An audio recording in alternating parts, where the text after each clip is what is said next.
I appreciate M. Night Shyamalan. Now, before you run to the comments and tell me how awful of an opinion that is, bear with me for a sec.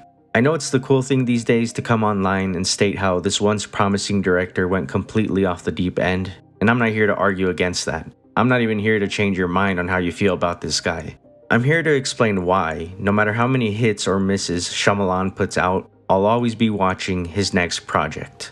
I just recently watched his latest film, Trap.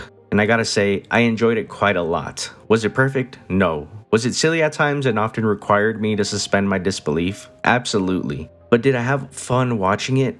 You're damn right I did. Josh Hartnett's performance as a man living a double life, caring, loving father by day and murderer by night was captivating. The concept itself was cool as hell too. Trying to capture a mass murderer at a pop concert? You kidding me? Genius concept. And while over the years, a lot of his films have been hit or miss, what I can confidently say about M. Night Shyamalan is that his projects will always catch my eye. Why? Because of the concepts of his films. Take a look here at M. Night's first three mainstream films: The Sixth Sense, Unbreakable, and then Signs. For a director who was just getting started, Shyamalan had a legendary run early in his career. It's no wonder that insane expectations were set upon him. I mean, we all remember the infamous Next Spielberg magazine cover, don't we? The Sixth Sense and Signs in particular became staples of my childhood. "I see dead people" and "Swing away, Meryl" are iconic quotes that I seriously repeat to this day.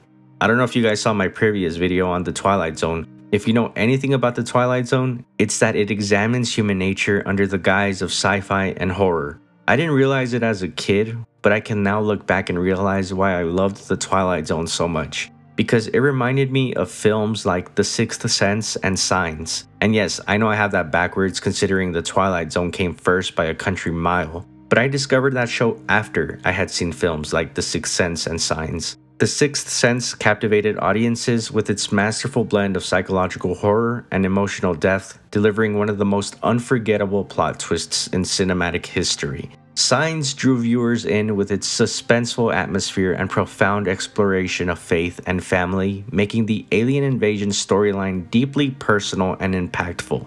Both films showcased Shyamalan's ability to craft stories that resonate on both an emotional and intellectual level. Those two films were special and are the catalyst for why I'll always give M. Night Shyamalan a chance. And you might be wondering why I've left out Unbreakable considering it came out between The Sixth Sense and Signs. Well, that's simply because I didn't see that movie until I was much older. So while I do think Unbreakable is a brilliant take on a superhero film, I don't have quite the same connection to it as I do with the other two films. But after 3 hits in a row came The Dark Times. The Village was Shyamalan's 4th major release and it was met with mixed reactions. Personally, I can see why people had a problem with this movie, but I just can't bring myself to hate it. Maybe that's the nostalgia speaking, but even upon rewatches, I find it enjoyable. And that's the thing about these movies, I can admit that they're not perfect. Not everything has to be The Godfather, man. Every now and then I just need a fun popcorn flick. I'm not that pretentious. With that being said, The Village was the last movie to have that trademark Shyamalan aura that we wouldn't get again for over a decade. Any on-the-rise director would kill for a run like the one that we just talked about. These 3 films, one right after the other, catapulted Shyamalan into the stratosphere. But man, did he come back crashing down to earth. Hard. While The Village was divisive, it could have just come off as a misstep as long as the next movie was good. Well, it wasn't, like at all. As a matter of fact, M. Night Shyamalan's next 4 movies were among the worst major blockbusters ever released. Lady in the Water, The Happening, The Last Airbender, and After Earth. Just awful. It felt like at this point, Shyamalan was trying way too hard to be deep, to catch lightning in a bottle once more. I've seen each of these films exactly once, and I've never rewatched any of them again. Sure, they've spawned some hilarious memes, but it sucked to see a once promising storyteller crash out so hard. I'm not gonna lie, I really thought it was over at this point. I mean, honestly, releasing these 4 films in succession would have killed any other director's career. And M. Night admittedly felt that way himself. In a 2018 speech given at Drexel University, Night spoke on this period in his career. He stated, "I find myself questioning myself and every thought that comes out of my head.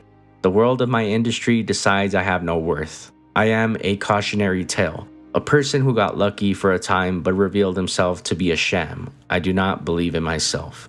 No major studio wanted anything to do with Shyamalan at this point. From the highest of highs early on in his career to the lowest of lows after 4 consecutive flops. It would take a gargantuan effort to come back from this. So what did M. Night do? He took matters into his own hands. Since every major Hollywood studio considered Shyamalan damaged goods at this point, M. Night said fuck it and took out a $5 million loan against his own home to self-fund his next movie, The Visit. The Visit would go on to be a found-footage horror film in the style of Hansel and Gretel. This film and approach to filmmaking ended up being what M. Night Shyamalan needed, as it proved to be a major success. Universal Studios were reportedly the only studio willing to give this one a chance after M. Night presented a rough cut, and man did it ever pay off at the box office. The film ended up making $98 million at the box office against a budget of $5 million. And favorable reviews proved to be the cherry on top. This, 2015, is where we officially entered the M. Night Shyamalan renaissance. The Visit was followed by Split, which proved to be an even bigger financial and critical success. Split was also self-funded by Shyamalan. Self-funding his own movies and then selling them to studios became the winning formula for a storyteller like M. Night.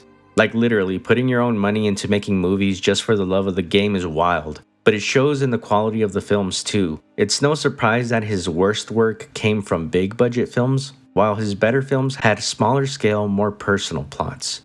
Regardless, this man just wants to tell stories, and that's why I always keep coming back. M. Night Shyamalan, they could never make me hate you, man. Admittedly, the biggest letdown of the Shyamalan Renaissance era has been Glass, at least personally speaking. But that's because the 2 films that set this one up were incredible. It does kinda suck that the movie with the most expectations during this period in Shyamalan's career was the weakest. Because other than Glass, I can honestly say I've enjoyed all his other movies post After Earth. Sure, they're not high art films, but they don't have to be. You can tell that Shyamalan is having more fun than ever before with his most recent films. He's not trying to be deep, he's not trying to chase the highs of The Sixth Sense, Unbreakable, and Signs anymore. He just wants to tell his stories his way. I thought Old was entertaining, Knock at the Cabin was legitimately great if you ask me, and Trap was a fun ride with a really cool concept that never took itself too seriously. And that's why anytime I see this name on a movie trailer, you can bet that I'll be watching. In a world filled with remakes, reboots, and sequels, we need more risk takers and original storytellers to keep movie going alive. In a recent video he did with GQ where he broke down his most iconic films, Shyamalan said something that stood out to me. He said, "The audience used to be up for new ideas every weekend." And that's so true. Before the age of streaming and instant gratification, we used to go to the movies to not just watch the latest Marvel or Disney film, but to watch those little films that told an original story. Now though, it feels like we just wait until it hits streaming because it's more convenient to us. We're choosing to support these multi-billion-dollar corporations instead of supporting the filmmaker. Do you now see why I appreciate M. Night Shyamalan? He's a relic from the past trying to keep traditional movie going alive for the mid-budget film. And of course, he isn't the only one. There's a handful of directors out there who are fighting to do the same thing. But in the case of Shyamalan, I don't know, man, I guess I just like rooting for the underdog. And plus, this guy comes up with some unique concepts. I almost wish he would have been given a shot at the Twilight Zone reboot alongside Jordan Peele, at least as a creative advisor or something along those lines. Yeah, maybe all his movies don't hit, but when they do, they hit hard. Here's a man who's experienced the 2 sides of Hollywood, lauded and praised as the next big thing, only to be shunned and ostracized immediately afterwards. But he kept going. Why? Well, for the same reason why I'm here. Hell, the same reason why you're here. Because he loves cinema. I would rather have one bad original story from M. Night Shyamalan than 10 good remakes of something we've already seen before. Some are gonna hit and some are gonna miss, but the fact that M. Night keeps trying is yet another reason why I'll always hear what he has to say with his latest project. This is the man that gave us The Sixth Sense and Signs, for crying out loud. One day I'll talk about Signs in depth, but for now I just wanted to shine a light on a filmmaker who does it for the love of the game. It's funny because I think M. Night's career can be compared to Merrill from Signs. He swings and he swings hard. When he makes contact, he hits a home run that'll have you questioning if anyone else could do it better. But when he misses, when he strikes out, you start to question whether he still got it in him or not. Fuck it, I'll say it. Keep swinging away, Shyamalan. You'll never know when your next home run will come unless you keep at it. Because I'm not saying M. Night Shyamalan is the best filmmaker alive. I'm saying he's a risk taker. And in a world of cinematic universes, unnecessary sequels, and remakes, we need more risk takers.